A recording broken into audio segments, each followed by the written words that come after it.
¿Qué cuenta la gente bella? ¿Cómo andan, queridos, lindos, cracks, titanes, genios, grosos? ¿Cómo andan? Mi nombre es Santiago Alarcón y nuevamente les doy la bienvenida a este humilde espacio. Humilde, chiquitito, rinconcito, llamado Rincón Apologético. ¿Cómo les va?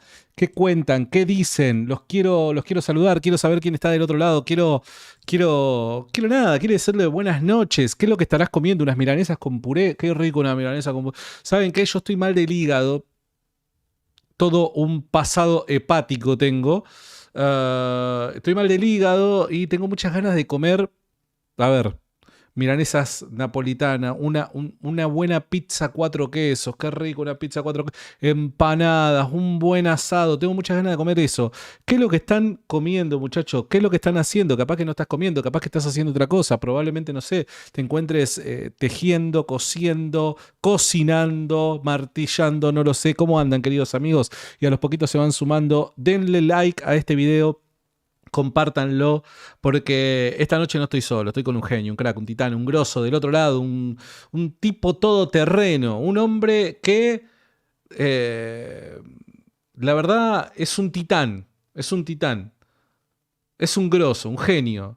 Bueno, veo que se van conectando. Llegamos a los 100 y presentamos a nuestro invitado deluxe. Hoy tenemos un invitado deluxe. Recuerden poner like, todas esas cosas que ustedes ya saben que a mí no me gusta decirlas, like, suscribirse y todas esas cosas. ¿Por qué? Porque nosotros nos permite llegar a más gente. Nos ayuda a llegar a más gente. O sea, si vos nos querés ayudar, comentá, ponele like, compartirlo con tu tía, con tu abuela, con tu primo, con tu suegra, con tu yerno, ¿por qué no? Con tu hermana, con tu vecino, con el verdulero de la esquina que no para de subirte el tomate. Qué caro que está el tomate, papá. Bueno, volviendo a acá. Hoy estamos con el tema de la infalibilidad de la iglesia. Palabra difícil de pronunciar, ¿no? Aquel que no está acostumbrado. Ay, me estoy olvidando de prender la luz que tengo de frente. De repente como que un ángel se me apareció, me lastimó los ojos. De repente entiendo de que es una palabra, a mí me resultó trabajo, costoso pronunciarla. Pero si la pronunciás, yo te puedo asegurar que si te tomás un café con la chica que te gusta y le decís, no, porque estoy estudiando la infalibilidad de la iglesia. La mataste, ya está. Porque si podés pronunciar eso rápido e incluir esa palabra dentro de una oración, en una conversación, ya está, es tuya, papi. Yo te voy tirando así, te voy tirando pistas y vos, pobre oveja soltera, el que la tiene que ir agarrando, ¿no? Porque son pistas, son centros que acá tu buen amigo Santi te va tirando. Ya tenemos 100 personas en línea, así que le damos la bienvenida a un genio, un crack, un titán, un grosso, un amigo, mi amigo Leo Abdala. ¿Cómo anda, don Leo Abdala? ¿Todo bien? Todo bien, Santi, muchas gracias por la invitación. A ver, yo creo que si combinamos, como dice Lola ahí, ¿no? La palabra infalibilidad con la palabra perspicuidad, o sea, ya está, la tenemos ganada, ¿no? Si alguien nos hubiera advertido en nuestro momento, Leo, cuando estábamos conquistando a nuestras señoras esposas, probablemente hubiera sido mucho más fácil, ¿no? ¿Cómo te va, Leo? ¿Todo bien? Contame un poco. ¿Cómo estás? ¿Qué es lo que andás haciendo? ¿Qué hace Leo Abdala cuando la cámara se apaga? Mucho laburo, Santi. Mucho laburo. Muchas horas acá atrás de la computadora. Así que... Los ojos lo tenés medio, o sea, ya cansados. Viste que a mí me ha pasado en un momento donde tenía los ojos cansados y ahí fue que me puse los lentes, todas esas cosas, pero llega un momento donde es una piña a la vista tanto tiempo frente a la compu. Sí, este último año y medio, la verdad que he tenido un desmejoramiento de la vista significativo. Pero bueno, prefiero que se me desmejore la vista y no que se me desmejore el estómago, ni a mis hijos tampoco, así que no me queda alternativa. Es muy cierto, muy buen punto, hay que tuitear esa frase. Hoy vamos a tocar un tema bastante interesante, bastante complejo, así que entiéndase, vos que estás del otro lado, que quizás te estás amaneciendo con este stream, ¿no? Que quizás no pudiste dormir la siesta porque hay una mosca que te molesta, ¿viste? La mosca que te anda dando vuelta y no tenés el cosito para matarla. Bueno, te despertaste, abriste YouTube y de repente el gordito youtubero está nuevamente en vivo y decís, qué pesado. Bueno, perdón. Pero yo estoy tratando de proporcionarles todos los recursos necesarios para que ustedes puedan de alguna manera defender su fe y entenderla también, ¿no? Entonces, el día de hoy vamos a tocar un tema demasiado complejo y por ende vamos a tratar de esto, de hacer de esto una introducción al tema. Me parece que es lo más sobrio, lo más, lo mejor, es lo recomendado, dado que es un tema muy complejo. Y es por eso que te invito a que si hay alguien que es nuevo del otro lado, que preste atención. Eh, Leo, vos sos un ex protestante. ¿Vos llegaste a ser pastor, Leo, o no llegaste? No oficialmente, pero sí estaba estudiando para hacerlo. Pero bueno, siempre fui lo que en nuestras denominaciones se consideraba una especie de líder de jóvenes y tenía incluso en algunos momentos grupos de mayores, dependiendo de qué iglesia estaba, grupos de mayores a cargo. Así que en la práctica ejercí algunas funciones de pastor, pero no era el pastor líder principal Eras el de la escudero. iglesia. Ayudante, un ayudante. Viste que escudero, perdón, yo voy a apelar a los argentinismos, porque tengo de invitado a un argentino, ¿no? Entonces aprovecho a sacar el arsenal de argentinismos que tengo guardados y que muchas veces no los puedo utilizar. Viste que el escudero es medio un mulo, ¿viste? O sea, es como, bueno, no le querés decir sos el mulo del pastor, le decís el escudero. Entonces vos sacás pecho y no, yo soy el escudero del pastor. En términos épicos, el mulo, ¿no? El chepibe, diríamos. Yo tengo un pasado de chepibe, ¿eh? De pastores. Yo tengo si tuviera que hacer un currículum, tendría una buena experiencia de chepibe, de pastores y apóstoles. ¿Vos tenés esa clase de experiencia? No sé. La verdad es que no sé qué significa eso de tener experiencia como che pibe o ser el ¿Cómo, che pibe. cómo? Nunca, a ver, organizan reunión de hombres. Vos sos el pibe que tiene que estar corriendo a ver si están los baños No, limpios, si compraron la gaseosa, cosa, y cualquier cosa, si falta algo, ¿culpa de quién? De espíritu Leo servil, Abdala. sí. No, a ver, nunca como agarrar decir ser el chico de los mandados, pero siempre nos encargábamos de hacer los mandados si hacía falta. O sea, Ok, ok. no era un perfil de decir, no, yo solamente soy el que hago, el que ministro, o yo vine acá con la batuta para dirigir, no me pides que vaya y compre la gaseosa, porque no, eso no, Ok, eso no. ok. O sea, siempre Leo Abdala mantuvo su dignidad, guardó su dignidad. Hice lo que pude para servir en el momento que podía. O sea, no me consideraba el che pibe porque tampoco el trato que me daban era de che pibe. Ok, Pero ok, en mi ok. actitud general trataba de ser lo suficientemente servicial como para que nadie me mirara como alguien que es una eminencia, que a este es Claro. intocable, sino soy uno más que tal vez tiene un poco más de conocimiento que el promedio y vine a compartir, nada más que eso. Entiendo, entiendo. Bueno, perdón, yo soy más terrenal y yo era el chepibe, era el pibe de los mandados. Pero bueno, hay algunos que escalan de una manera, otros escalan de otra. ¿Por qué alguien va a reprochar mi pasado? Leo, y vos como protestante, cuando comenzás esa transición, ¿no? Al asimilar creencias católicas y demás, ¿te costó trabajo creer en la infalibilidad de la iglesia? Sí, Ok, sí. De hecho, estudiar la historia es un constante desafío, porque siempre tenés que estar tratando de entender lo que son los errores personales o individuales mm, de los miembros de la iglesia, de lo que son los errores de lo que podría llegar a ser un error potencial de, o sea, dividir lo que es la opinión personal o la conducta particular de una persona que es parte del magisterio de la iglesia a lo que sean las proclamas oficiales de la parte del magisterio de la iglesia. Siempre es difícil porque uno como ex protestante siempre se siente tentado a mezclar las cosas, ¿sí? O sea, porque imagínate que nosotros agarráramos y empezáramos a mirar los libros protestantes y empezáramos a tratar de hacerle una investigación a los que escribieron los libros protestantes. O sea, no queda uno solo en pie.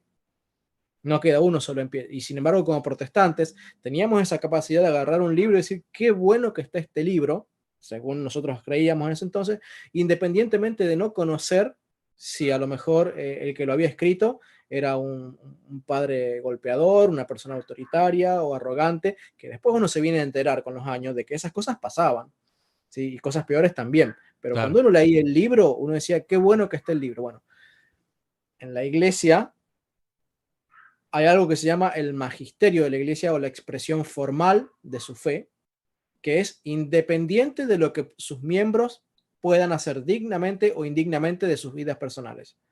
Ok. ¿Se entiende? Por eso podemos tener a un Pedro predicando, guiado por el Espíritu Santo en Hechos capítulo 2, pero unos capítulos antes o unos libros antes en los evangelios estando negando al Señor Jesucristo. ¿Sí? Entonces, por un lado está lo que el Espíritu Santo garantiza, que la iglesia tiene la protección, y por otro lado está lo que el Espíritu Santo no garantiza, donde dice, bueno, acá depende de lo que cada uno individualmente pueda hacer, pero hay ciertos contextos en donde la iglesia ha recibido la garantía de que cuenta con la ayuda del Espíritu Santo para no errar. Ya lo Sí. vamos a ir viendo con el tiempo, ahora en el estudio. Es muy bueno lo que decís, Leo, porque como protestantes creo que podemos dar fe respecto a algo. Cuando el evangélico barra protestante analiza la Iglesia Católica, sus autoridades, su forma de proceder, actuar a través de los 2000 años que tiene de historia, siempre va a encontrar cosas que podrían ponerse sobre la mesa, charlarse, discutirse, uno estar a favor, otros estar en contra, pero siempre esas cosas se van a encontrar. ¿Por qué? Por lo amplio, lo abarcativo de la Iglesia Católica y por lo duradero, son 2000 años. Lo que pasa en las iglesias evangélicas es que, número uno, la mayor parte de las iglesias evangélicas, recordemos que en términos estadísticos el 90% del total del protestantismo hoy está representado en Latinoamérica por principalmente las iglesias pentecostales.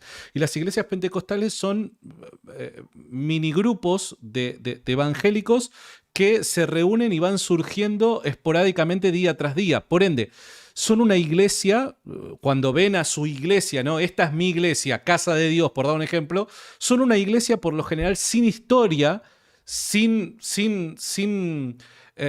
gran estructura, sino que probablemente está dirigida por dos pastores o por un matrimonio pastoral, con algún que otro ayudante y demás, y que cuando sucede algún problema, hay conflicto o hay un mal proceder de los pastores o las autoridades, por lo general el evangélico lo que hace es agarra sus maletas y emigra a otra iglesia. Entonces, el evangélico puede escapar, huir de este problema por causa de la estructura, vamos a llamarle, del evangelicalismo actual. En cambio, la Iglesia Católica, ¿a dónde te vas a ir? Por dar un ejemplo, ¿no? Suponete de que pasa algo, bueno, ¿dónde? No, es una iglesia, no, vos no podés migrar, vos no podés simplemente, viste, como decir, bueno, ponés la mugre debajo de la alfombra, no, tenés que hacerte cargo de las cosas buenas y las cosas malas, y a las cosas malas le tenés que buscar una explicación, y si no la tiene, nada, hacerte cargo, ¿no? Pero en cambio en la iglesia evangélica las cosas son distintas. ¿Se entiende? No sé si pensás distinto a mí. No, coincido con vos y eso tiene que ver con que perteneces a una identidad, ¿ok? Si el obispo fulano de tal del siglo XVIII se mandó una macana conocida que trascendió al público, lleva el nombre de católico y yo como católico la ligo, como Claro. diríamos acá, la sufro. Y si pasó lo mismo con un obispo o un sacerdote o un católico en el siglo XV o en el XII o en el XI o en el 5 o en el 1, sigue siendo la identidad católica. Y me tengo que hacer cargo de lo bueno y de lo malo. Lo que sucede es que el protestantismo solamente hace énfasis en que tal católico en el siglo XII o tal católico en el siglo XVI o en el siglo VII hizo tal o cual cosa. Entonces todos los católicos son, ahí te estás equivocando en generalizar. En lo que hizo una persona en particular, y de ahí saltar el salto y generalizar a lo que son todos los católicos, porque si tuviéramos que agarrar y juzgar, por ejemplo, a los bautistas por lo que hicieron los 700 bautistas que abusaban de niños durante 20 años allá en Estados Unidos, o los mormones, o los casos de los testigos de Jehová, o algunos apologistas protestantes muy conocidos, y tuviéramos que agarrar y decir, por lo que hizo ese protestante, entonces todos los protestantes son, eso es una falacia, pero gigantesca. Y lo mismo sucede con los católicos. Nosotros tenemos una identidad, y lo que vos estás diciendo es que la secta de Garage, que se fundó hace 15 años atrás, que se llaman bautistas o pentecostales unidos de la zona norte.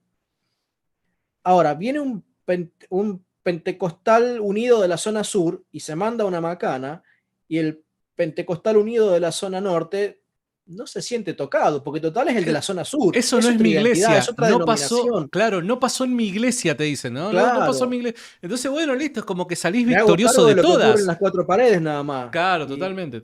la iglesia católica no. La iglesia católica tiene una identidad porque tiene una unidad, Claro. no solamente institucional, sino corpórea, porque es un único y mismo cuerpo. Y también sucede con la doctrina, y también sucede con cómo la ve Dios. Y por tanto, cuando un católico hace algo bueno, me afecta eso bueno. Y cuando un católico hace algo malo, me afecta. O si un católico se duele, como dice el apóstol San Pablo, el resto se duele. Y si un católico se alegra, el resto se alegra, porque no estamos divididos.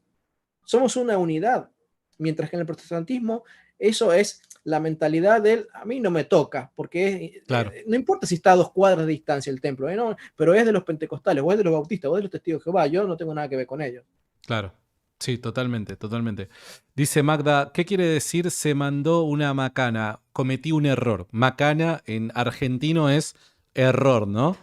Gracias Gloria Llúberes por el superchat, te mando un abrazo enorme. Cada vez que manden superchat, chicos, escriban algo así los podemos leer.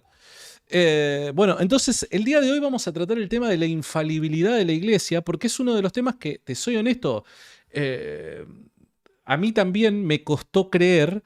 Y creo que a cualquier protestante / evangélico que abrace la fe católica va a ser uno de los temas que más le va a costar asimilar, creer, ¿no? Y que además que más difícil va a ser poder entender. Entonces me parece que es súper importante, y por eso vamos a tratar de brindar una introducción a través de las escrituras, a través de la lógica pura, a través de citas de los padres y demás, como Leo siempre nos tiene acostumbrados. Entonces, Leo, para arrancar, cuando hablamos de infalibilidad de la iglesia, ¿de qué estamos hablando? De la capacidad que le ha dado el Espíritu Santo a la iglesia de perseverar en una misma doctrina a lo largo de los siglos, básicamente.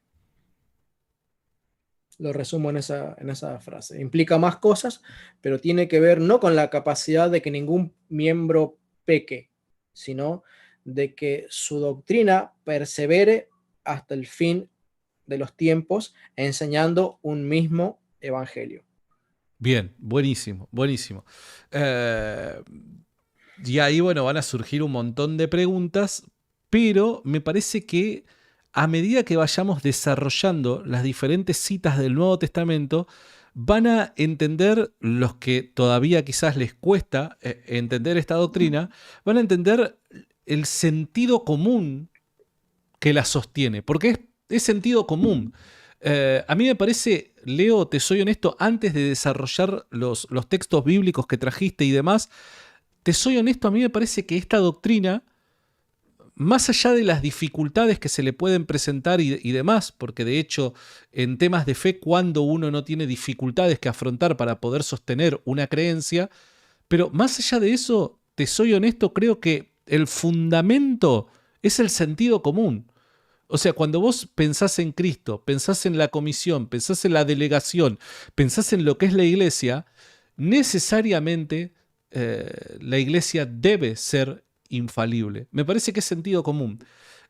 Ahí preguntaba, Marco Lembar pregunta, dice, ¿se dice infabilidad o infalibilidad? Infalibilidad, así se dice, infalibilidad. ¿Vos qué opinás, Leo? O quizás tu convencimiento pasó por otro lado. Yo me convencí por el sentido común, tengo que ser honesto, más allá de que encuentro, obviamente, un apoyo, respaldo bíblico, yo me convencí por el sentido común. ¿Vos por qué te convenciste? Primero por algunas citas de los padres de la iglesia que me hicieron ver ciertos textos de la Biblia de una manera diferente a como ya lo había comprendido antes. Y después, un tiempo después, me cayó la ficha en la necesidad que tiene que haber entre una iglesia infalible y una escritura infalible. Porque yo creía en una escritura infalible, inerrante, pero no me había dado cuenta que eso no se puede lograr sin una iglesia que la escriba y la proclame y la preserve infalible. ¿Sabés qué? Me meto de lleno, antes de ir a la Biblia, me meto de lleno acá en este centro que me acabas de tirar y que algo habíamos hablado en off. Hace unos días, un par de semanas, perdón, tuve acá a Dante Urbina, nuestro querido amigo Dante Urbina. Dante promocionando su nuevo libro como apologista católico, defendiendo la Iglesia Católica, ¿no? Y en un momento Dante Urbina habla del canon bíblico y cita al famosísimo teólogo protestante ya fallecido R.C. Sproul. ¿Lo conoces? Calculo que sí.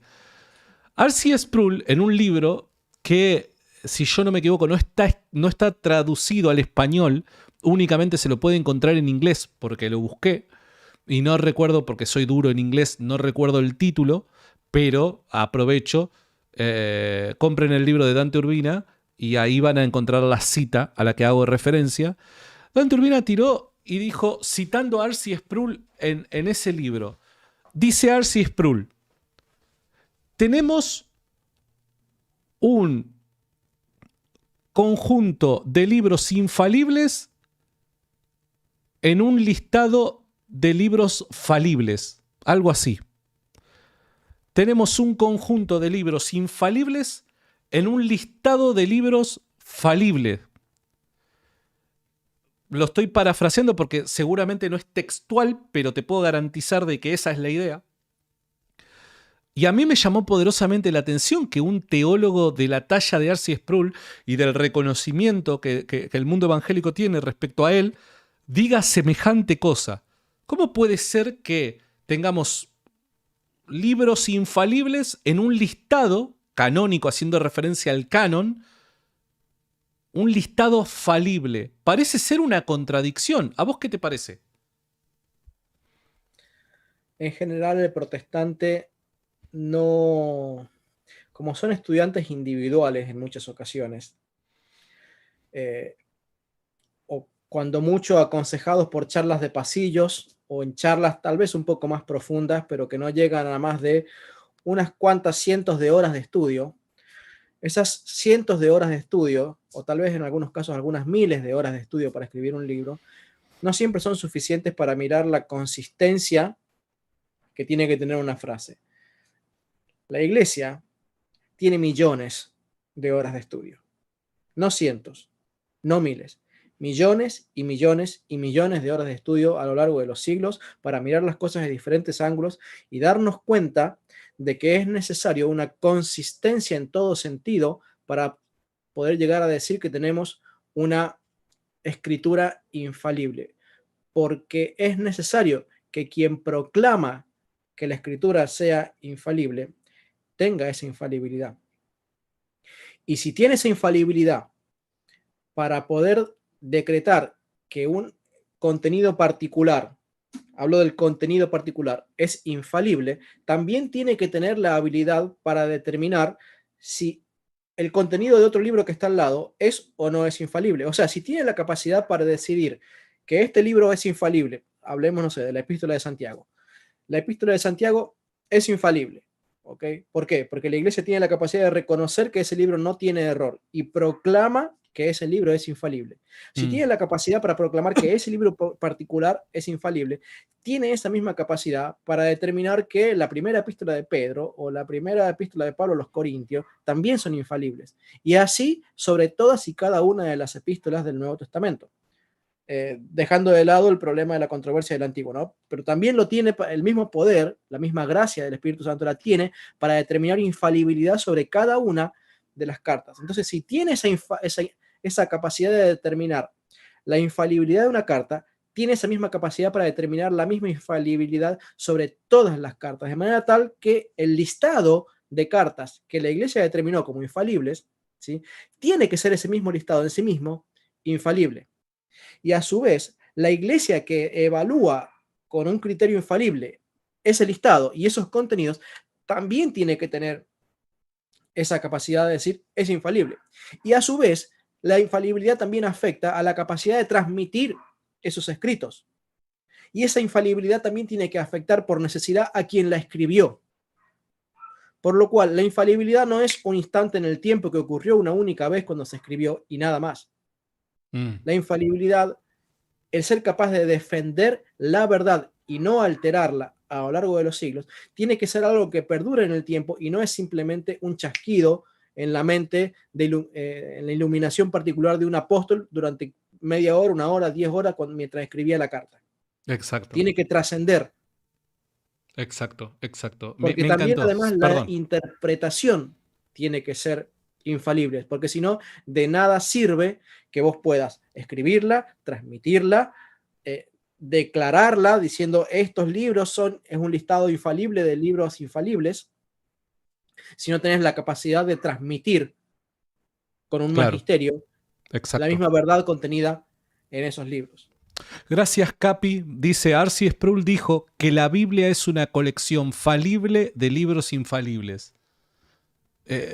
Mucha gente hoy por hoy está reconociendo que el protestante no puede estar cerrado a una discusión respecto al canon, que tiene que estar siempre abierto respecto a la discusión del canon. ¿Son estos los libros que deben formar parte de la Biblia, ni más ni menos? Hay protestantes que hoy por hoy lo reconocen a eso. Y es por eso que creo se halla en sintonía esta cita de R.C. Sproul cuando dice la Biblia es una colección falible de libros infalibles. Es una terrible contradicción, ¿no? Chicos, si no siguen a Leo Abdala, si no están suscriptos al canal El Depósito de la Fe, en el comentario fijado del chat se van a encontrar un enlace que te conduce al canal de Leo, así que van, le pegan una buena suscribidaza a su canal y regresan. Está bien, gracias a las personas que se están sumando. Por otro lado, Leo, tiraste una perlita que la quiero tomar y me quiero hacer un festín si vos me lo permitís. Hablaste de las horas de estudio que tiene la Iglesia Católica. ¿Y qué te parece si eso lo transformamos en datos reales para no suponer en el aire, para no crear castillos de arena en nuestra imaginación? ¿Sabés cuántas horas tiene un año? Tiene 8.760 horas. Un año tiene 8.760 horas. ¿Cuánto tiempo tiene de existencia la Iglesia Católica? 2.000 años. Así que si multiplicamos 8.760 horas por 2.000, te da un total de 17.520.000 horas. Eso es de corrido la cantidad de horas que la Iglesia Católica tiene existiendo y que por ende tiene personas que están reflexionando y pensando acerca de su fe. Pero eso sería el número final si fuese una sola persona la que estuviera viviendo durante estos 2.000 años pensando y reflexionando respecto a su fe. Pero ¿cuántos en la actualidad, pensemos en la actualidad, cuántos teólogos, cuántos obispos, sacerdotes y personas aficionadas a la teología están reflexionando respecto a la fe católica en este preciso momento? ¿Podríamos hablar de miles? Así que multiplica esta cantidad de horas por miles a su vez, y probablemente por millones, porque tendríamos que multiplicar la cantidad de miles que se encuentran a lo largo de los 2.000 años. Entonces es un número probablemente muy difícil de poder escribir la cantidad de horas que la Iglesia Católica ha pensado en unión, en comunidad con todos sus miembros, la fe católica, ¿no? Y eso me parece que es imbatible. No sé qué pensás vos de esta pequeña reflexión que acabamos de hacer. Para compararlo, si yo cuando tenía si yo me pongo a debatir con el Leonardo que estudiaba la Biblia, o sea, no me pongo ahora a debatir como católico, el Leonardo de hace 5 años atrás, protestante todavía, se pone a discutir con el Leonardo que estudiaba la Biblia 3 meses después de haberse convertido en protestante. ¿Quién pensás que gana? Y el Leonardo de ahora, calculo. Le pega un baile. Pero el Leonardo de hace 20 años atrás, de 25 años atrás, puede creerse, y yo te puedo asegurar en una ocasión dije una barbaridad tan grande que hasta el día de hoy, cada vez que la recuerdo, me agarro la cabeza diciendo cómo se puede. Pero hasta... Y eso me pasó, y no voy a decir qué es porque realmente me da mucha vergüenza, pero eso me pasó para demostrar, porque el Señor me mostró a mí mismo cuán arrogante se puede volver una persona creyendo que sabe algo cuando le faltan, o sea, todavía no ha dado la primera vuelta y ya se está viendo arriba del podio en el primer lugar. ¿Ok? Eso es el protestantismo y sus estudios bíblicos en comparación con el catolicismo.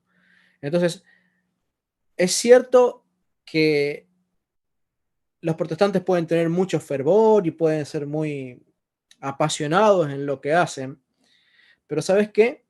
Todos los grupos protestantes cuando son nuevos agarran y hablan de no, porque la iglesia no puede ser vertical, la iglesia no puede tener jerarquía, bla, bla, bla, bla, bla, bla. Sí, eso lo dicen cuando son 3 changarros, 3 pastores que se han unido, ¿sí? Pero cuando esa iglesia crece y abarca distintas provincias o distintos países y ya tiene 200 o 300 años, te puedo asegurar que no hay denominación protestante que tenga más de 200 o 300 años y que esté en todo el mundo que no tenga una estructura jerárquica como la de la iglesia católica. Es Similar. inevitable, es inevitable. Es que es inevitable. Entonces, cuando un protestante agarra y dice, no, no, porque la iglesia católica no puede ser jerárquica. La iglesia católica, mira, cuando vos, protestante, ya diste un paso, la iglesia católica ya fue a la luna y volvió 100 veces. Fue y volvió 100 veces a la luna. ¿Por qué? Y porque ya las vivió, y porque no podemos, los concilios, esos son dogmas de hombre. Bueno, a ver, ¿querés que te empiece a mostrar los dogmas de los luteranos? ¿O los dogmas de los calvinistas? ¿O de los bautistas del sur y todas estas denominaciones protestantes que tanto luchan contra la iglesia católica y sus dogmas, pero después terminan pronunciando dogmas donde si vos no crees estas cosas, no podés pertenecer a la convención de los bautistas del sur? Cambiale el nombre, pero el concepto es el mismo. Y te vuelvo a decir lo mismo. Protestante, cuando diste 3 pasos, la iglesia ya fue y vino al sol 10 veces. Entonces, esto no es arrogancia, es que simplemente es no considerarse a uno mismo más de lo que realmente puede ser. Si tengo solamente entre todos mis miembros 100.000 horas de estudio para escribir un puñado de libros promovidos por tal vez 2 o 3 institutos bíblicos, la Iglesia Católica tiene decenas de miles de universidades que tienen cientos de años y decenas de concilios de obispos que tuvieron 70, 80 años para estudiar cada uno y aprender de otros tantos que durante cientos de años estudiaron la misma cantidad de horas o más, de personas que se sabían la Biblia de memoria. Entonces, esto no es fanfarronería, es simplemente agarrar y caer en la cuenta de por qué los padres de la iglesia dicen que el que se resiste a la enseñanza de la iglesia es un soberbio. Es un soberbio. Porque lo dice la Biblia. Pero es sentido común. Es sentido común. O sea, no aceptar esto es la manifestación de la rebelión en el corazón. O sea, no hay otra. A ver, yo siempre digo, ¿no? Me encuentro en la iglesia católica, mis primeros pasos, soy un bebé de pecho recién diciendo ajó. Y abren la puerta, ahí está San Pedro abriéndome la puerta, ¿no? Y me encuentro con, no sé, con un parque de diversiones terriblemente grande, ¿me entendés? Y no sé por dónde arrancar, pero ¿en qué sentido lo digo? Es que hay tanto para reflexionar, para pensar, para leer, para deleitarte y demás, que no me alcanzaría el tiempo de mi vida para poder profundizar en lo que la Iglesia Católica ha profundizado. ¿Se entiende? Entonces, te soy honesto, me parece que es sentido común y levantarme, yo creer que tengo la inteligencia y la capacidad como para yo solo rebatir a todas estas personas, todo su trabajo, toda esa historia, toda una historia en conjunto. me parece demasiado soberbio. Vos lo dijiste muy bien. Así es, Santi. ¿Te parece si vamos a los Vamos, bifes? vamos, vamos, vamos, vamos a los bifes. Yo, perdón, me cuelgo, Leo. Yo me cuelgo, yo soy así, yo soy un tipo colgado que arrancamos por derecha y terminamos por izquierda. Gracias a todos los que están conectados, les envío un saludo enorme. Recuerden, si no lo conocen a Leo Abdala, en el comentario fijado se encuentran con el enlace que los conduce a su canal. Leo, bueno, acá estamos para escucharte entonces. No, en realidad vamos a escuchar a los que saben más que yo, que son los que escribieron la Biblia y los obispos que escribieron discípulos de los apóstoles. Vamos a escucharlos a ellos. Unos tales apóstoles, ¿no? Unos Sí, tales sí, sí. apóstoles. Me dijeron que algo saben, algo. Bueno, dice el apóstol Pablo en su primera carta de Timoteo, escribiéndole a un obispo llamado Timoteo, discípulo personal del apóstol San Pablo. Aunque espero estar pronto contigo, te escribo estas cosas porque si tardo, para que sepas cómo conviene conducirse en la casa de Dios, que es la iglesia del Dios vivo, columna y fundamento de la verdad. ¿Sabes qué? Cuando como protestante leía este texto, yo leía, en vez de iglesia del Dios vivo, columna y fundamento de la verdad, leía Biblia. Leo, La Biblia es el fundamento de la verdad, decíamos. te cuento algo rápidamente porque no te quiero robar mucho tiempo.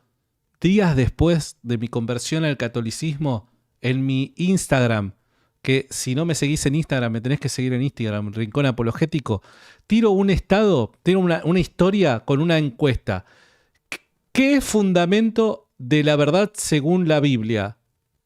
Opción A, la Biblia. Opción B, la iglesia. El 85% dijo la Biblia. Y ahí, viste, después citaba el pasaje. La gente comúnmente está, no encuentro otra palabra, pero estamos, porque yo también era parte de eso, es como que estamos tan... Adoctrinados. no lo quería decir, estaba buscando una palabra, estaba buscando un eufemismo, tengo que ser honesto, perdón, pero estaba tan adoctrinado que automáticamente yo, no, la Biblia, y no, crack, la Biblia dice que la iglesia es el fundamento de la verdad. Y eso fue un golpe. Sí, sí, totalmente, totalmente. La iglesia tiene herramientas e instrumentos o elementos para defender esa verdad y la escritura es una de esas herramientas o elementos con los cuales se apalanca, por así decirlo, para defender y proclamar la verdad. Pero es la iglesia. Cristo le concedió primero a la iglesia lo que después la iglesia habría de plasmar en la escritura. Por eso la iglesia es madre de la escritura y no, bueno, hablando del Nuevo Testamento, ¿no es cierto? La Claro. iglesia es madre del Nuevo Testamento y no el Nuevo Testamento madre de la iglesia. ¿Sí? Por tanto, la iglesia que dio a luz el Nuevo Testamento tiene también la autoridad para poder explicar el Nuevo Testamento, porque la misma que lo creó tiene la misma también la autoridad, los derechos de autor, por así decirlo, para explicarlo. Así que lo primero, es necesario entender que hay un fundamento de la verdad. Y esa verdad no es los 5 puntos básicos del Evangelio de un bautista. Esa verdad es toda la verdad que Dios ha enseñado. De cabo a rabo, de punta a punta, de tapa a tapa, de norte a sur, de este a oeste, como lo queramos llamar. Tiene que ser toda la verdad. La iglesia es la columna que sostiene y es a la vez el fundamento de la verdad. Ahora, esa verdad se la ha transmitido ¿quién? Cristo, que es la verdad en sí misma. ¿Sí? Cristo es la verdad en sí misma, pero ¿quién sostiene a las enseñanzas de Cristo?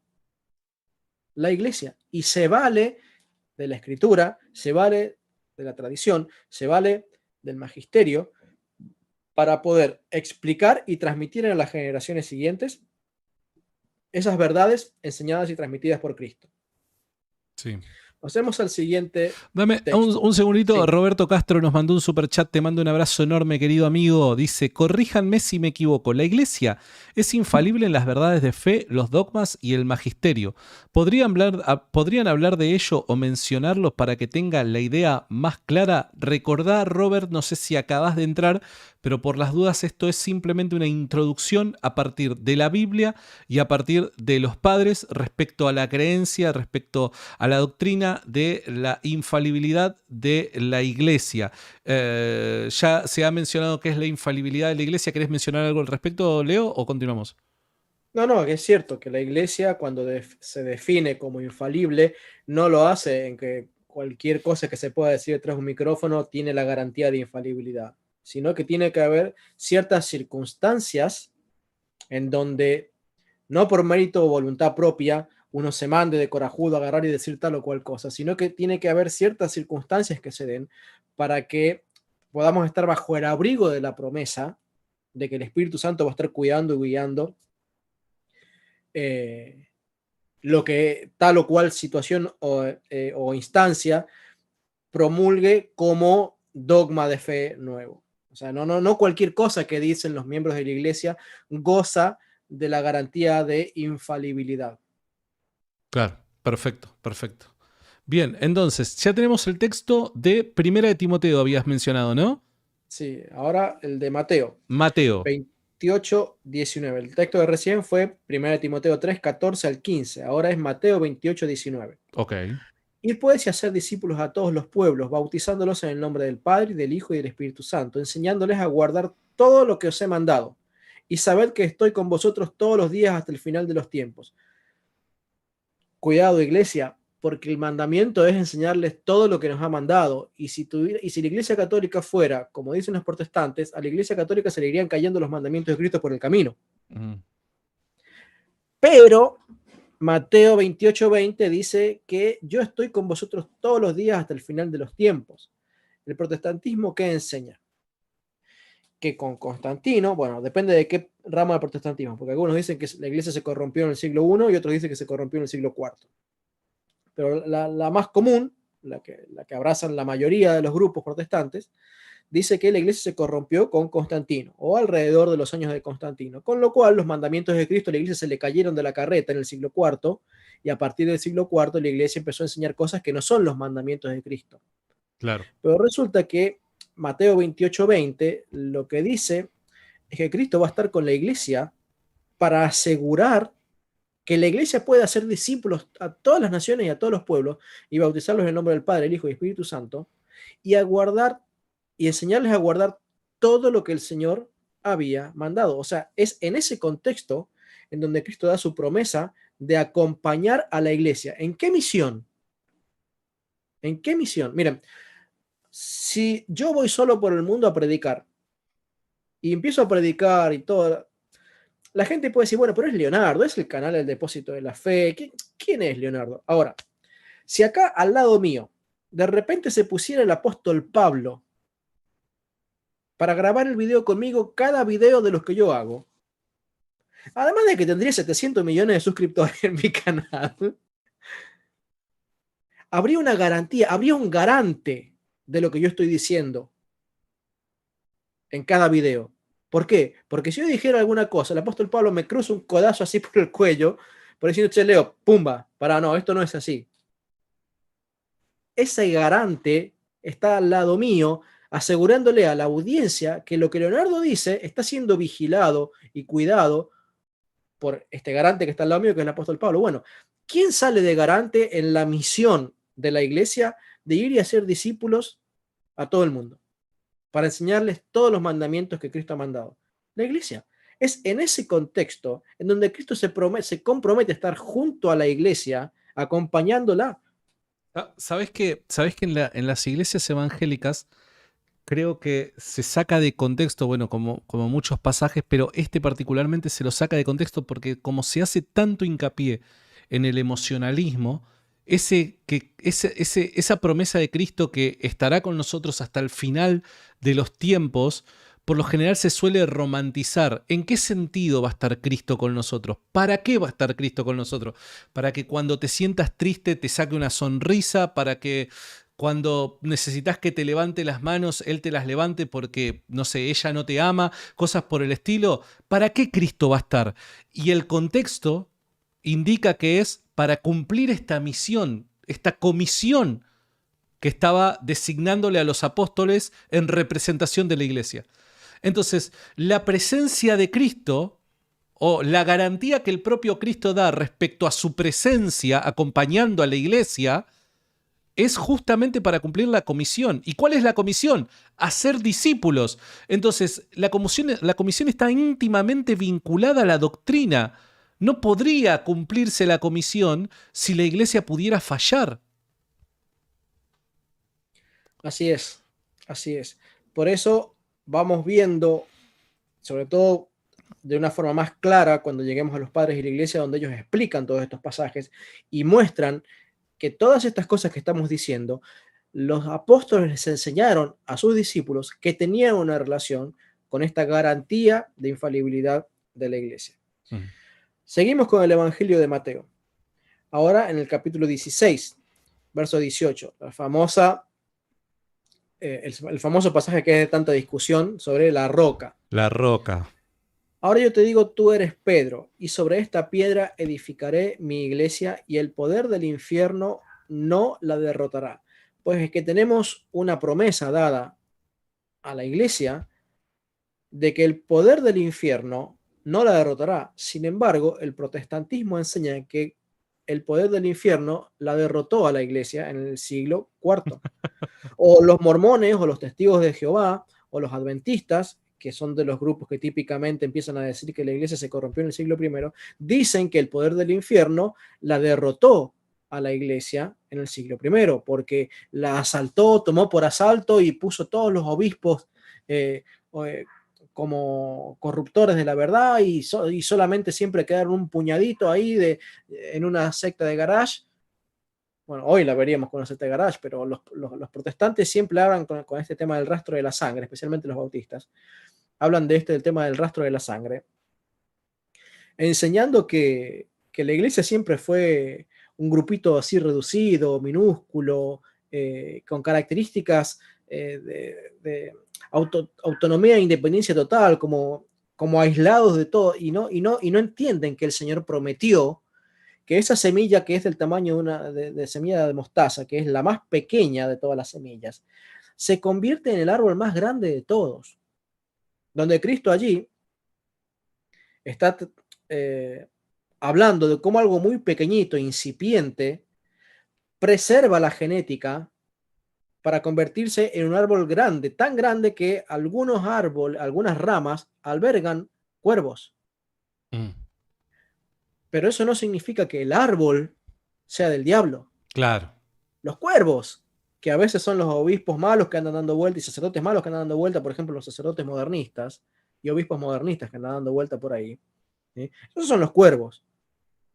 Pero el árbol es aquella misma semilla que creció y maduró. Como Leonardo no es aquel bebito de carita redonda y sonriente que recién nacido. No, ya es un tipo que le falta el pelo, tiene achaques, le duelen algunos huesos y tiene algunos problemas de salud. Pero es el mismo. El DNI es el mismo. Claro, totalmente. Eso es la iglesia. Y el protestante no reconoce eso. El protestante quiere enseñar que la iglesia siempre tiene que ser ese bebé de pecho. Sí, es cierto, es muy cierto. Le mandamos un saludo enorme a José Plasencia del canal La Fe de la Iglesia que está conectado ahí, crack, titán. Te quiero, José. ¿Cuándo vas a venir nuevamente José. por acá? Hola, José. Además, nos tenemos que preguntar en ese pasaje, Leo. A mí me gusta hacerme preguntas. A mí me gusta hacer preguntas y hacerme preguntas. En ese pasaje que acabas de leer respecto a la roca, ¿no? Nos tendremos que preguntar ¿de qué manera se derrotaría a la iglesia? ¿No? Porque si dice que el poder del infierno no derrotará, no destruirá, no a la iglesia. Bueno, pensemos, ¿de qué forma la iglesia pudiera ser derrotada? Bueno, hipotéticamente hablando, la iglesia calculo que podría ser derrotada si por dar un ejemplo, todos sus miembros perdieran la fe. Si todos sus miembros perdieran la fe, la iglesia caería derrotada. O si la iglesia viese corrompida su doctrina, caería derrotada, porque el objetivo de la iglesia, la misión de la iglesia ya no podría cumplirse, dado que dejaría de ser un faro en medio de la oscuridad si su doctrina se corrompe.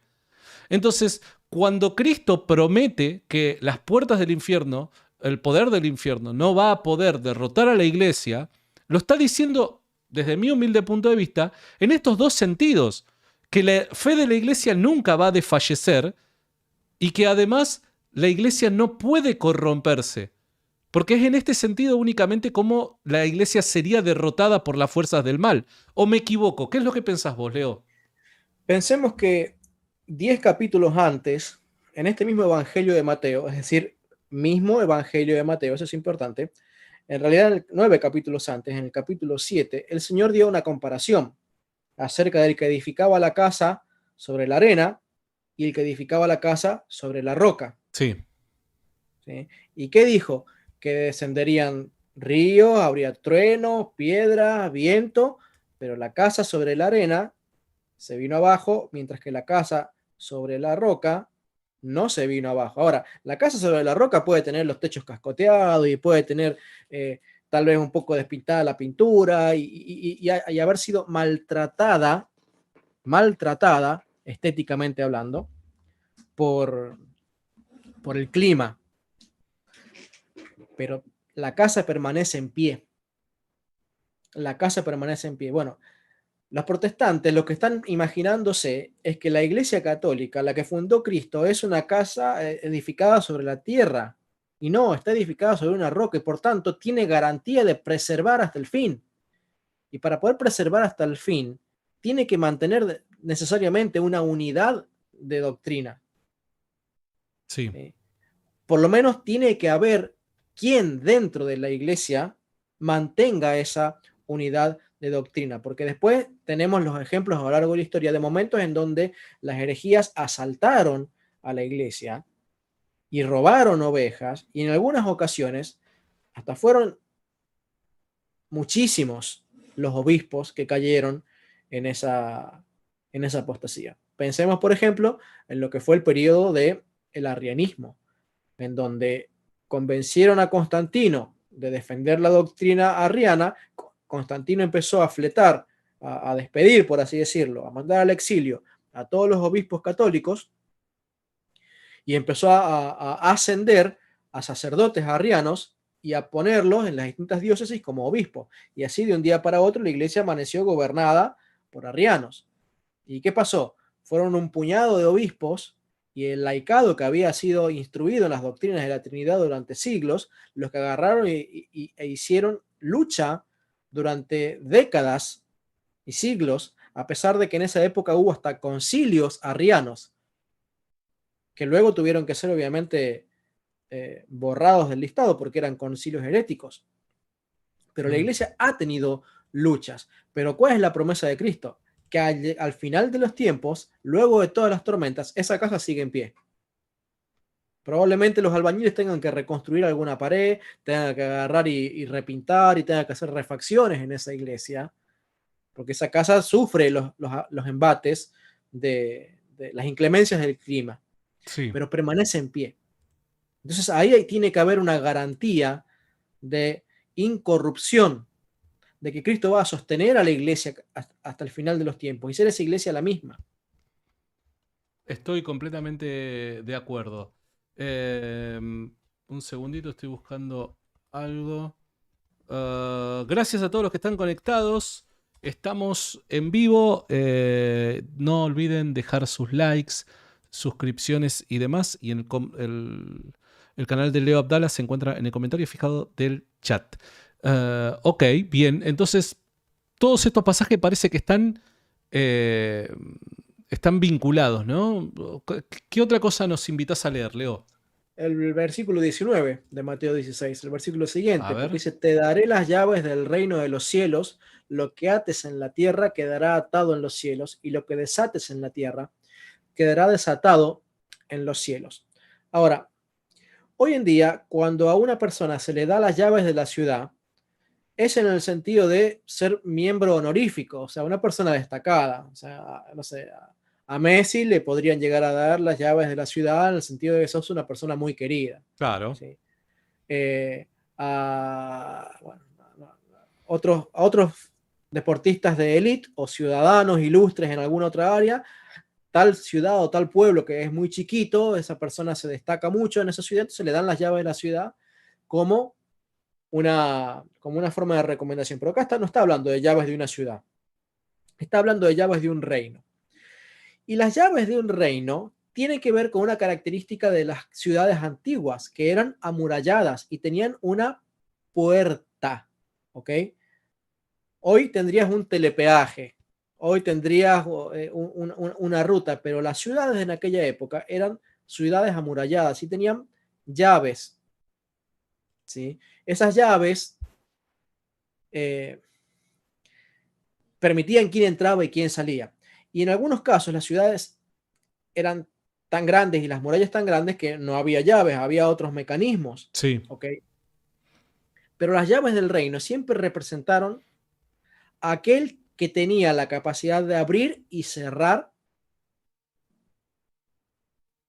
con la autoridad del rey. Por ejemplo, cuando el rey se iba de viaje a otra ciudad, tenía un mayordomo, ¿sí? ¿Qué tenía ese mayordomo? Las llaves del palacio. Claro. Hoy diríamos que es un ama de llaves. Existe ese concepto, ¿no? Lo que pasa es que Ujú. la palabra cayó en desuso. Cuando el dueño de la casa se va a hacer un trámite, ¿quién queda con las llaves de la casa a cargo de cuidar lo que hay en la casa? El ama de llaves, Sí. en el caso de que sea una mujer, o el mayordomo. Bueno, ¿quién es el mayordomo en el Antiguo Testamento? Y bueno, es el vicepresidente, como una especie de vicepresidente. Cumple la función de seguir gobernando bajo las pautas del rey mientras el rey está ausente. ¿A quién le da las llaves del reino para que gobierne en ausencia del rey mientras el rey está ausente? A Pedro. Y a Pedro le dice, estas llaves que te voy a dar significan tanto que no son simplemente un adorno para que vos cuelgues y te enorgullezcas de ese adorno. Es una llave de autoridad que te va a permitir atar y desatar, juzgar y decidir aquí en la tierra. Y lo que decidas aquí en la tierra quedará atado y decidido allí en el cielo. Algunas traducciones protestantes cambian el sentido de esto, no sé si para bien o para mal, pero mostrando cuál es la causa y cuál es la consecuencia, diciendo que el cielo es la causa y lo que se hace aquí en la tierra es la consecuencia, pero de lo que no se dan cuenta, porque como les digo, les faltan millones de horas de estudio, lo que no se dan cuenta es que cuando el protestante mismo enseña que si el cielo decidió, Pedro ató lo mismo que se ató en el cielo, lo que está diciendo es declarando la misma doctrina de la infalibilidad papal. ¿Ok? Porque si lo que Cristo está prometiendo acá, cuando le da la llave del reino de los cielos a Pedro y a sus sucesores, es para decirle, mira, va a haber una unión, va a haber una ligadura, una atadura permanente entre lo que se decida aquí en la tierra y lo que se decida allí en el cielo. Y aquí comienza entonces la confianza de la iglesia en los concilios. ¿Por qué? Porque la iglesia sabe y reconoce que lo que deciden los concilios está atado, ligado con lo que se decide allí en el cielo. Y aquí empieza a tomar forma más clara el por qué la iglesia dice que cuando la iglesia proclama algo como dogma, eso está atado a lo que se decidió en el cielo. Está atado. Los protestantes del siglo I no entendieron esto cuando eran judaizantes y pretendían seguir judaizando. Algo hablamos de esto en el video en mi canal cuando hablamos de Hechos capítulo 15 y el concilio de la ciudad de Jerusalén. La iglesia, ¿qué dijo en Hechos capítulo 15? Le ha parecido bien al Espíritu Santo y nos ha parecido bien a nosotros, atado a la voluntad del Espíritu Santo con la voluntad de los obispos y apóstoles que estaban en ese concilio. ¿Por qué? Porque hay una promesa de Cristo de vincular de forma permanente lo que se decide en el cielo y lo que se decide en la tierra. Y por eso hay concilios que pueden, por así decirlo, excomulgar a concilios que fueron pseudoconcilios. Dicen, esa no es la doctrina apostólica. Y fue lo que pasó con el concilio de Rimini, que es un concilio bastante más reciente, digamos, de la época medieval, o diversos concilios arrianos en la tumultuosa época de Constantino, donde Constantino luchaba no por promulgar el catolicismo que había enseñado el concilio de Nicea, sino para derrocar el catolicismo que había promulgado el concilio de Nicea en cuanto a la doctrina de la Trinidad. Y apoyaba concilios de arrianos que luego fueron excomulgados los obispos y el concilio, por así decirlo. Aunque el concilio no es una persona para excomulgar, pero se lo sacaba de la lista de los concilios de la iglesia. Entonces, no puede un concilio decir una cosa diferente, porque no puede un concilio contradecir lo que dice otro concilio. Entonces, si un concilio dice que Cristo es Dios y que el Espíritu Santo es Dios, no puede otro concilio de repente decir que no lo es. Claro. ¿Sí? Si un concilio enseña tal o cual cosa sobre las herejías y diciendo que son o no salvos, no puede venir un concilio posterior a decir de repente, no, todo el protestantismo es salvo. ¿Por qué? Porque ya hubo decenas de concilios ecuménicos y regionales que dijeron exactamente lo contrario. Y lo mismo sobre un montón de otras doctrinas. Entonces, ¿por qué la iglesia confía en los concilios? ¿Por qué la iglesia determinó que la Biblia es infalible? ¿Por qué lo dijo de una manera dogmática después en el concilio de Trento? Porque es una definición en donde la iglesia se sabe, asistida por el Espíritu Santo, para que bajo ciertas circunstancias se pueda garantizar que lo que decidió la tierra y lo que decidió el cielo son una misma cosa. Eso es, llevándolo a otro plano, infalibilidad de la iglesia. ¿Sí? Muy bueno. Porque hay una promesa de Cristo de atar o vincular lo que decida quien tenga las llaves del reino en cuanto a lo que tenga el cielo. Y por eso es muy delicado el tema de bajo qué contexto y bajo qué circunstancias se considera que una proclama de la iglesia, incluso de un papa, tenga el sello de infalibilidad y no sea una mera opinión personal. Sí. Sí, muy bueno, muy bueno. Muchachos, acaban de recibir una clase catedrática de mi amigo Leo Abdala. ¿Eh? Mirá, solo por esto a Leo le va a empezar a crecer más pelo. ¡Vamos! ¡Vamos! Pero yo le saco, porque, a ver, me permitís un instante nada más y no le voy a robar muchos minutos a Leo. Leo es un tipo serio, ¿viste? Es un tipo serio con toda su forma de comunicar y demás. Y a mí yo te juro que cuando veo algo demasiado serio es como que necesito sacarle una sonrisa, ¿me entendés? Necesito molestarlo, pincharlo para sacarle una sonrisa. Y es como que Leo es mi objetivo a desestructurarlo, por así llamarlo. Bueno, entonces, ya hemos visto varios textos bíblicos. ¿Tenés más? Sí. Bueno, textos bíblicos por ahora pausamos un poco. Dale. Y vamos a pasar a los padres de la iglesia que interpretan. A ver. Me gustó esa. Me gustó. Sí. Vamos a los padres de la iglesia. San Ignacio de Antioquía. Dice José Plasencia, dice, eso fue casi ex cátedra, pibe. Ya. Dice San Ignacio de Antioquía, discípulo del apóstol San Pablo y discípulo del apóstol San Pedro. Claro, esto no estaban congregando en la iglesia de Guillermo Maldonado. No. Ignacio de Antioquía es como que tenía una cercanía con cracks. Y como si fuera poco, amigo personal del apóstol San Juan. O sea, el trío maravilloso de la iglesia.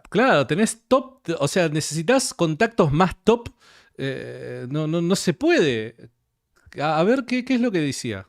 Dice, no os hagáis ilusiones, hermanos míos.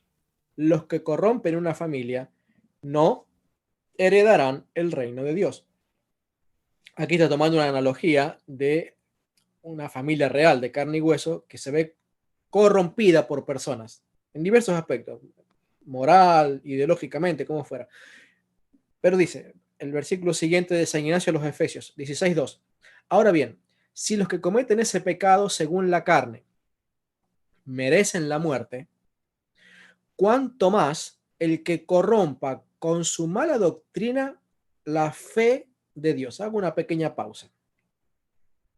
¿Qué tan grave es para Dios y para los obispos instruidos por los apóstoles de Dios que alguien intente sembrar una doctrina extraña o ajena en medio del cuerpo de Cristo, en la familia de Cristo? Es gravísima, porque se dice, si merece pena de muerte el que corrompe una familia natural, ¿sí?, la pena de muerte eterna es la que merece el que siembre mala doctrina dentro de la iglesia de Cristo. Luego, por enseñanzas como esta, se va a promulgar un dogma donde se dice, fuera de la iglesia católica no hay salvación. No es un capricho, es doctrina enseñada por los primeros discípulos de los apóstoles y por los apóstoles mismos en textos que no vamos a abarcar hoy. Ya tengo videos en mi canal donde hablamos de ese tema. Entonces, en relación con esto, donde dice, no se puede tratar de corromper la fe de Dios, por la cual Jesucristo fue crucificado. Así, Jesucristo fue crucificado por la fe, para defender la fe de Dios y para defender una familia de Dios. Dice, ese tal, el que corrompe o el que intenta corromper la fe de Dios, se ha convertido en un impuro. Irá al fuego inextinguible y lo mismo él, quien quiera, lo escuchare. ¿Okay? Ahora, acá lo que está diciendo es que los apóstoles y los discípulos apostólicos miraban con muchísimo celo, como un pecado gravísimo, el propagar una doctrina diferente de la Iglesia Católica. De manera que la Iglesia de Cristo, por normativa, no aceptaba que hubiera cristianismos paralelos o que hubiera doctrinas paralelas que compitieran con la doctrina apostólica. Por eso es que la iglesia no aceptaba a los docetas, no aceptaba a los judaizantes, no aceptaba a ningún grupo que, inclusive por motivos personales, aunque conservaran la misma doctrina, pero aún por motivos personales, se saliera de la iglesia católica para enseñar una doctrina diferente. Por eso dice el apóstol San Juan, en su primera carta, capítulo 2, dice que salieron de nosotros para demostrar que no eran. O sea, hay un sentido de pertenencia. Ser o no ser, esa es la cuestión. Pertenecer o no pertenecer, esa es la cuestión, dice el apóstol San Juan. Entonces, no permite esta iglesia fundada por los apóstoles que coexista una doctrina ajena a la apostólica. Por tanto, lucha a muerte contra una doctrina ajena a la doctrina apostólica para mantener una única doctrina. Ahora, en la misma carta, en el capítulo 17, verso 1, dice San Ignacio de Antioquía, la causa justamente por la que el Señor consintió recibir un ungüento sobre su cabeza fue para infundir incorrupción a la iglesia. Y esta es la frase que yo te mencionaba al principio del video, Santi, para mostrarte que acá me hizo un clic a mí cuando yo leí esta carta. Dice, ¿cómo? ¿Incorrupción a la iglesia? Si yo creía que la iglesia se había corrompido. O sea, ¿por qué San Ignacio enseña que la iglesia no se puede corromper? ¿Sí? Claro, cuando después entendés a qué se está refiriendo, San Ignacio está hablando de el ungimiento con el Espíritu Santo de Cristo. O sea, Cristo nació con el Espíritu Santo por su deidad. ¿Okay? Pero hubo un acto en donde él fue ungido, por así decirlo, donde el Espíritu Santo descendió en su bautismo. No solamente para prefigurar lo que serían todos los demás bautismos de todos los demás cristianos, ¿sí?, que reciben el Espíritu Santo en el bautismo, al menos originalmente, porque después al principio se hacía el bautismo con la confirmación como un único sacramento doble. Después la iglesia lo desdividió, lo desdobló, se recibe el Espíritu Santo en el bautismo, pero se conceden ciertas gracias particulares en la confirmación. Pero en la iglesia de las primeras décadas, por así decirlo, ocurrían las mismas cosas en un único sacramento doble, aunque parezca un juego de palabras. Y en ese momento en el que Cristo recibe la unción del Espíritu Santo, se le aplica algo que es preservante de aquello que lo recibe. Por ejemplo, el aceite preserva, es una de las propiedades del aceite. preservar. Y por eso acá habla de San Ignacio que Cristo, consciente en recibir ungüento sobre su cabeza para infundir incorrupción a la iglesia. ¿En qué otro momento también recibe ungüento? Cuando fue a la tumba, que se les ponía, ¿qué cosa? Unos aloes especiales. ¿Para qué? Para preservar al cuerpo de la corrupción. Es decir, hay ciertos elementos en el uso del Antiguo Testamento, en las costumbres del Antiguo Testamento, que cuando se le aplicaba a un cuerpo, le concedían ciertos atributos que ese cuerpo no tendría si no hubiera recibido ese ungüento. La iglesia recibió el ungüento del Espíritu Santo. Por eso dice el apóstol San Juan en su primera carta que la unción permanece en ustedes. ¿Quién es esa unción? ¿Quién es ese ungüento? El Espíritu Santo. Porque Cristo no solamente recibió el ungüento, sino que se lo dio a la iglesia. ¿Para qué? Para que la iglesia también tuviera esa propiedad de ser preservada por el ungüento. Por eso el argumento del apóstol San Juan para determinar cuál era el destino y cuál era la causa por la que se fueron los gnósticos de quienes está hablando, salieron de nosotros para que se manifestara que no eran de nosotros. ¿Por qué se fueron? Porque no tienen el ungüento.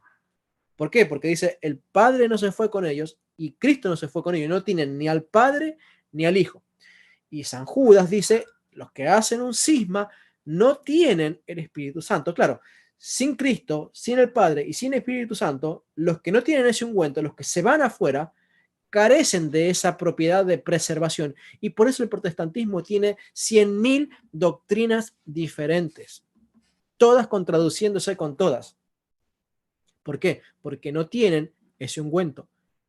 Que el apóstol, perdón, que San Ignacio de Antioquía dice, le concede a la Iglesia Católica incorruptibilidad. Y de ahí la Iglesia no toma como que esta es la opinión personal solamente de un discípulo apostólico, porque esto lo enseñan otros padres de la Iglesia, de que hay una unidad de doctrina que permanece incorrupta y que esa doctrina no puede ser corrompida a lo largo de los siglos. Por ejemplo, paso a lo que dice San Cipriano de Cartago, en un tratado que se llama Tratado de la Unidad de la Iglesia. Dice, y con la total trabazón y armonía de todo el cuerpo, o su sistema público gubernativo, quedó encargado por el derecho divino al romano pontífice. Miren que ya existía ese nombre, romano pontífice, cuando nos dicen a los católicos que ustedes son los católicos, no, yo soy católico pero no apostólico romano. O sea, yo soy católico pero no católico romano. Bueno, San Cipriano de Cartago ya habla de que la iglesia tiene el derecho divino de gobernar y que no cualquier pontífice, no cualquier obispo, sino el obispo de Roma. Dice, quedó encargado por el derecho divino al romano pontífice y declarado por él que ovejas y corderos, pastores y ganados eran súbditos suyos. Resulta que sin la intervención y conocimiento del romano pontífice no se hace misión alguna. Es decir, ¿quiere la iglesia ir a evangelizar tal país? Pasa por la autorización del Papa. ¿Quiere la iglesia recaudar fondos para ayudar a los hermanos pobres de tal o cual ciudad o de tal o cual región afectada por el terremoto? Pasa por la autorización del Papa. La iglesia no comienza sus misiones sin el conocimiento, y entiéndase también aprobación, del romano pontífice. Pues sin esta circunstancia sería alterada o entorpecida notablemente la exacta armonía de la jerarquía de jurisdicción. Es decir, el Papa tiene la potestad jurídica de gobernar sobre la iglesia. Se infiere, o sea, como conclusión, últimamente, que así como de la estrecha e inmediata comunión que tienen las iglesias particulares de una diócesis, ya existían las diócesis, con su pastor legítimo, es decir, con sus obispos, con las demás iglesias católicas y con todas las que y con todas la que es cabeza y centro común, que es Roma. Resulta la unidad de todo el cuerpo, que es la Iglesia católica, así también como la legítima autoridad del pastor, que proviene de la legítima designación de súbditos, que deben prestarle efectiva obediencia, y esto es lo que nos gusta a los protestantes, efectiva obediencia. Se forma este eslabonamiento en una sola diócesis que comunica por medio de sus sacramentos con todas las demás católicas y del principio y raíz de unidad que hay en todo el centro común, que la competente autoridad para ser obedecida de las demás iglesias particulares. Se forma la que se llama católica o universal. Este pasaje, que no tiene un solo punto intermedio, todo en castellano muy antiguo, lo que está diciendo es que la unidad católica se debe en gran medida a que tiene una autoridad, que tiene jurisdicción en todos los aspectos, a nivel de las misiones, a nivel de doctrina, a nivel de obediencia, a todo nivel.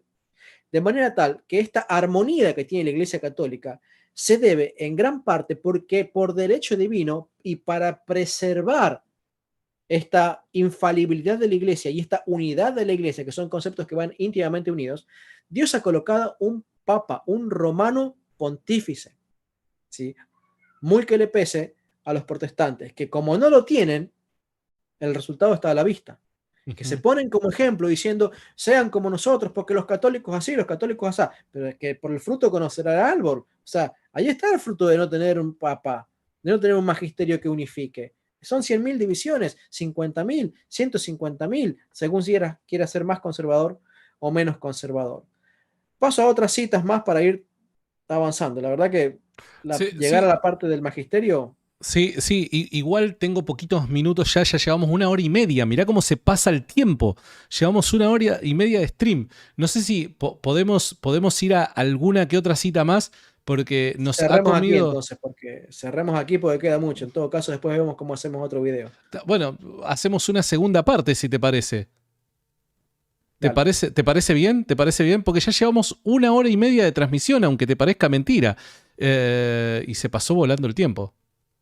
Dale, quedamos así. Tengo varios padres de la iglesia y después un catecismo de 1857 que habla también sobre la infalibilidad y supuestos errores que les acusan a ciertos padres.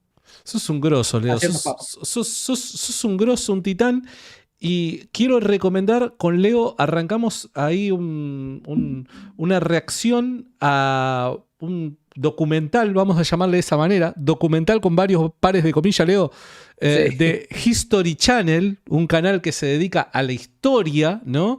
Y que pretende explicarnos el origen del cristianismo, particularmente de la fe católica, y ahí plantea sus objeciones históricas, y ya está el primer episodio, Leo, ¿no? Sí, ya se publicó el lunes a la noche.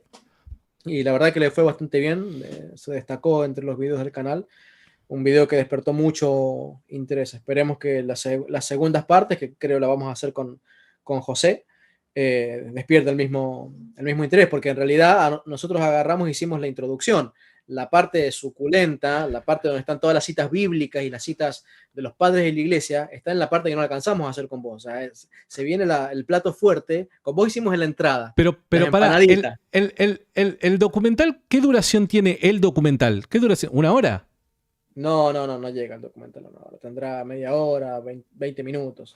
Ah, ok. ¿Y nosotros cuánto hicimos? ¿3 minutos? ¿4 minutos? 5 minutos, sí. Tenés una primera y segunda temporada, Leo, El plato fuerte y el postre lo vamos a hacer en las segundas versiones.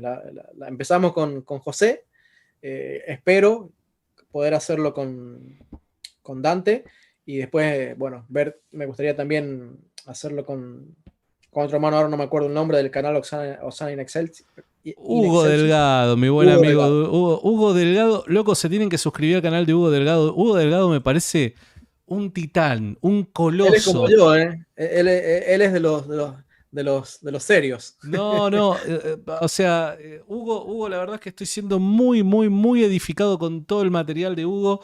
Es un titán, un grosso. El tipo te canta la justa desde lo académico y me encanta el laburo que está haciendo, así que me gusta mucho ese canal. Bueno. A todos los que quieran ver el video del que estamos hablando y comenzar esta serie en el canal de Leo Abdala, vayan al comentario fijado ahí, mi buen amigo Capi. Capi es el ayudante que nunca he pedido, pero que tanto he necesitado. Siempre me tira los enlaces en el momento justo. Capi tiró ahí un enlace que te conduce al video del que está hablando Leo Abdala. ¿Está bien? Así que vayan y peguen una ojeada porque la verdad está muy bueno. Disfruté ese tiempo y nada, la verdad es que yo la pasé bien. Ahora vienen Titanes. Ahora se viene José Plasencia, se viene probablemente Dante Urbina, se viene Hugo Delgado. Vas a estar con Titanes grosos en serio. Yo fui ahí, viste, yo soy el, viste que siempre el personaje humorístico tiene que estar, viste, en todas las sagas está el tipo que te saca una sonrisa, está el grosso, está el serio, está el malo, está el bueno y está el que te ríe, el que te hace reír. Bueno, yo soy ese, lo asumo. Leo, muchas gracias por tu tiempo, de verdad. Tenemos que hacer una segunda parte porque quiero más sobre el tema. Bueno, dale, quedamos así. Te mando un abrazo, te quiero mucho y será hasta la próxima, amigo. Hasta la próxima, hermano. Dios te bendiga. Y para todos los que están del otro lado, muchas gracias. El día de mañana, recuerden, como todos los mediodías, tenemos nuestro stream diario. El día de mañana les voy a presentar un argumento, muchachos, datos, citas, como a ustedes les gusta, respecto a la creencia primitiva de la iglesia. ¿Creían o no creían en la sola escritura? Mañana lo vas a ver desde otra perspectiva. Nos vemos. Será hasta la próxima. Chau, chau.